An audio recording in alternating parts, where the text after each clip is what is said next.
Right now, as you're watching this, China is pricing silver at $85 an ounce, and the Western market stuck at $73. That's a $12 gap, and it is not shrinking. It is growing every single day. Welcome. I'm OG, and today we're going to talk about something that most Western investors have completely missed, a price divergence in the silver market that is so significant, so structural, that when it finally corrects, it won't be a ripple, it will be a wave. Let's start with the basics, because you need to understand what's actually happening before Wall Street figures it out. Silver has two worlds right now. There's the Western paper market, COMEX in New York, the London Bullion market, where silver is traded mostly as contracts, futures, promises on paper. The price you see on your screen, $73.65, that's the Western paper price. That's the price of a promise. Then there's the Eastern physical market, Shanghai, Beijing, Mumbai, where silver is weighed, vaulted, and moved, where the price reflects actual demand for actual metal. And right now, that price, when you factor in Shanghai premiums, import duties, and industrial procurement contracts, is sitting closer to $85 per ounce. $12, that's the gap. Now, here's what makes this extraordinary. Gaps like this don't last forever. In commodity markets, price divergences between physical and paper eventually collapse, and when they do, one price moves toward the other. The question every smart investor should be asking right now is, which price moves? Does Western paper silver jump up to meet Eastern physical demand at $85? Or does Eastern demand collapse back down to $73? OG's answer, and the data backs this up, is that the West moves up. Here's why. China's silver demand is not speculative. It is not retail investors buying ETFs hoping for a price pop. China's silver demand in 2025 and into 2026 has been driven by three industries that don't stop buying regardless of price: solar panel manufacturing, semiconductor fabrication, and military-grade electronics. These are not discretionary purchases. A solar panel factory in Jiangsu province does not stop production because silver ticked up $2. They buy because they have to. According to the Silver Institute, global silver demand hit a record in 2024, over 1.2 billion ounces consumed, against a supply of just under 1 billion ounces. That's a deficit, a structural deficit. And China was responsible for nearly 20% of total global industrial silver consumption. Now add India to the equation.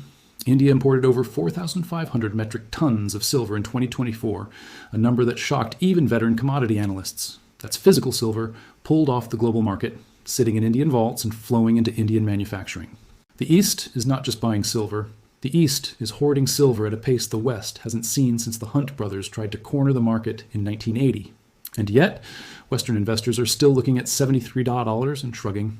That shrug is the opportunity. Because while American retail investors debate whether silver is too expensive at $73, Chinese state-backed enterprises are locking in supply contracts priced at $85 and considering it a bargain. They see what the Western paper market refuses to price in, a supply crunch that is already here, already measurable, and already accelerating. The gap is not a glitch. The gap is a signal. Let's talk about how this gap actually formed, because it didn't happen overnight, and understanding its origin tells you exactly where it's going. For decades, the global silver price was effectively set in the West. COMEX in New York and the LBMA in London were the price discovery centers of the world. If you wanted to know what silver was worth, you looked at the COMEX spot price. End of story. But that system was built on an assumption that the West was the dominant consumer of silver, and that assumption died quietly somewhere around 2018, when China's industrial silver consumption crossed a threshold that should have sent shockwaves through Western financial media. It didn't, because Western financial media wasn't watching. Here's what happened. As China's solar manufacturing sector exploded, driven by government mandates to hit 1,200 gigawatts of solar capacity by 2030, the demand for silver paste, which is used in every single photovoltaic solar cell, went parabolic. Silver isn't optional in solar panels. It is the conductive element that makes the panel work. You cannot substitute it with copper. You cannot substitute it with aluminum. You need silver, and China needed a lot of it. Between 2020 and 2025, China's solar installations grew by over 400%. Each gigawatt of solar capacity requires roughly 50,000 ounces of silver. Run that math. China added hundreds of gigawatts. The silver had to come from somewhere, and it came from global supply chains that were not built to handle that level of demand. Meanwhile, silver mine supply has been essentially flat. Global silver mining output has hovered between 800 and 850 million ounces per year for the better part of a decade. There's no new giant silver discovery coming online. The easy deposits were mined long ago. New projects take 10 to 15 years from discovery to production. The supply side of this equation is locked. So you have flat supply, you have record Eastern demand, And you have a Western paper market that is still pricing silver based on models built in the 1990s. Models that didn't account for China becoming the world's largest industrial economy and the world's largest silver consumer. That is how you get a $12 gap. But here's where it gets even more interesting and more alarming for anyone holding US dollars as their primary store of value. In April 2025, Moody's downgraded the United States government's credit rating. For the first time in history, America lost its last perfect 8AA rating from a major agency. The significance of this cannot be overstated. When the world's reserve currency issuer gets downgraded, it sends a message to every central bank, every sovereign wealth fund, and every state-backed enterprise on the planet. The dollar is not as safe as it used to be. And what do nations buy when they lose faith in the dollar? Hard assets, commodities, gold, silver. China didn't wait for Moody's to tell them this. They've been accumulating precious metals for years. Gold reserves reported by the People's Bank of China have grown significantly, and silver accumulation, while less publicized, has followed the same pattern through industrial and strategic channels. The Moody's downgrade didn't create the gap between Eastern and Western silver prices, but it poured fuel on a fire that was already burning. It accelerated a trend that was already in motion, and it told Eastern buyers, keep buying because the Western financial system is showing cracks. $12 today. What does that gap look like in 12 months? Now, let's talk about what's happening on the ground. The real mechanics of how silver moves from mines to markets and why the Western pricing system is increasingly disconnected from physical reality.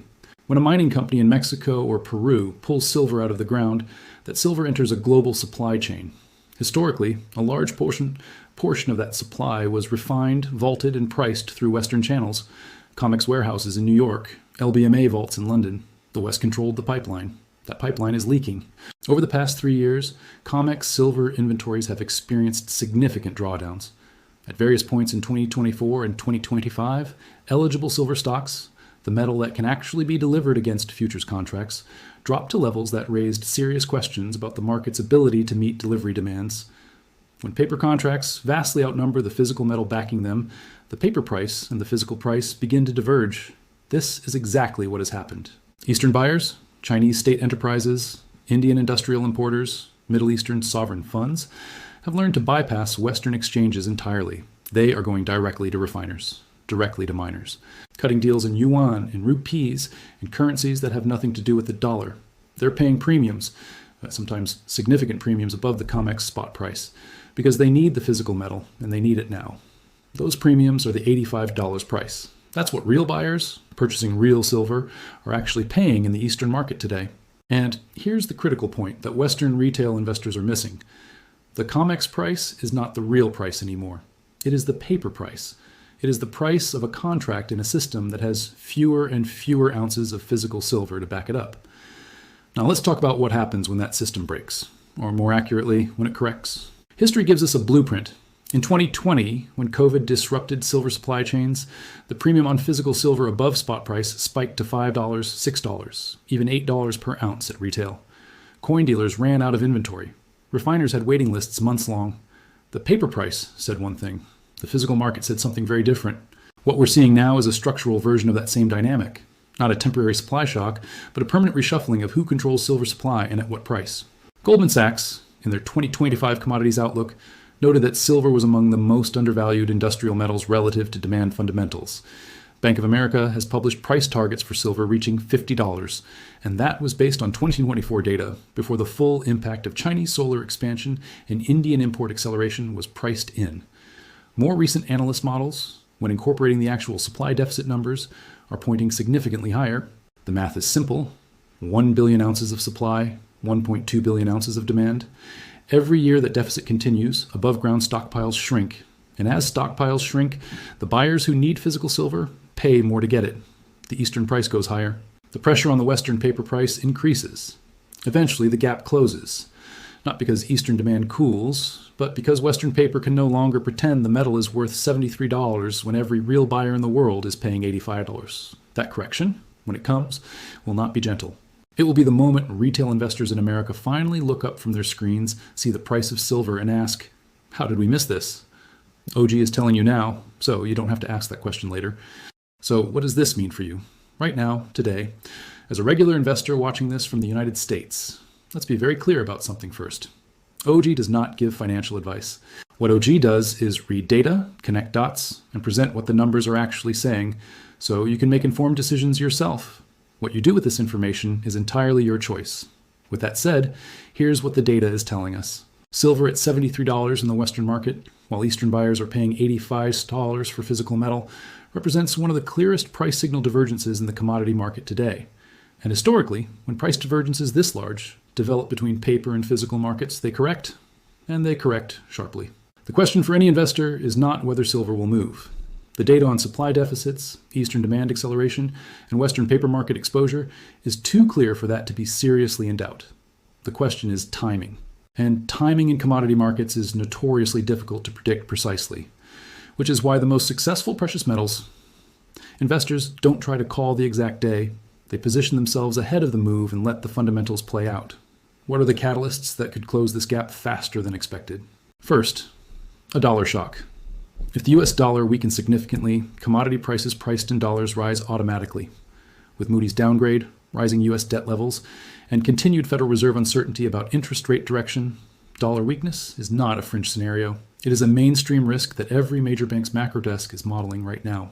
Second, a COMEX delivery failure. If a significant buyer demands physical delivery on futures contracts and COMEX cannot deliver, even a partial failure, even a delay, it would blow up the Western paper pricing model overnight. This has nearly happened before. The conditions for it to happen are more present today than at any point in recent history. Third, a geopolitical shock to silver supply. 70% of global silver production comes from just 5 countries: Mexico, China, Peru, Russia, and Australia.